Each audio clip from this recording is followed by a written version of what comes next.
আমরা এখানে মাছের ডিম নিয়ে নিয়েছি কিছুটা, তার সঙ্গে নিয়ে নেব একটা পেঁয়াজ কুচি, দুটোর মতো কাঁচা লঙ্কা কুচি, আর 7-8টা রসুন কুচি, কালো জিরে আর একটা শুকনো লঙ্কা নিয়ে নিয়েছি ফোড়নের জন্য। হয়ে গেছে, আমি কালো জিরে আর শুকনো লঙ্কাটা দিয়ে দেবো।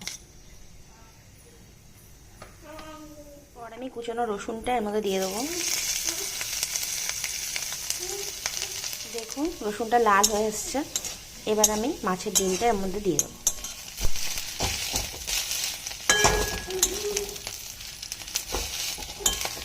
এবার আমি এর মধ্যে পেঁয়াজটা দিয়ে দেবো আর কাঁচা লঙ্কা।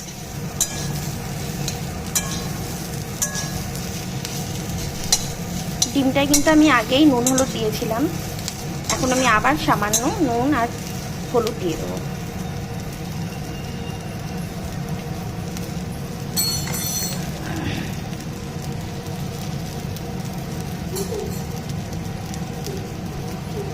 এর মধ্যে সামান্য শুকনো লঙ্কা গুঁড়ো দিয়ে দেবো, কারণ এটা ঝাল ঝাল একটু ভালো লাগবে।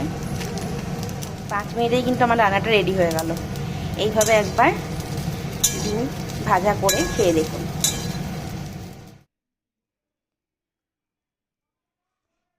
রান্নাটা ভালো লাগলে একবার করে খেয়ে দেখুন গরম ভাত দিয়ে।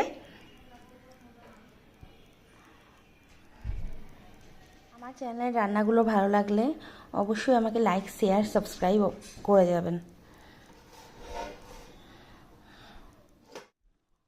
আমার চ্যানেলের রান্নাগুলো ভালো লাগলে অবশ্যই আমাকে লাইক, শেয়ার আর একটা সাবস্ক্রাইব অবশ্যই করবেন। আজ তাহলে চলি বন্ধুরা, টাটা।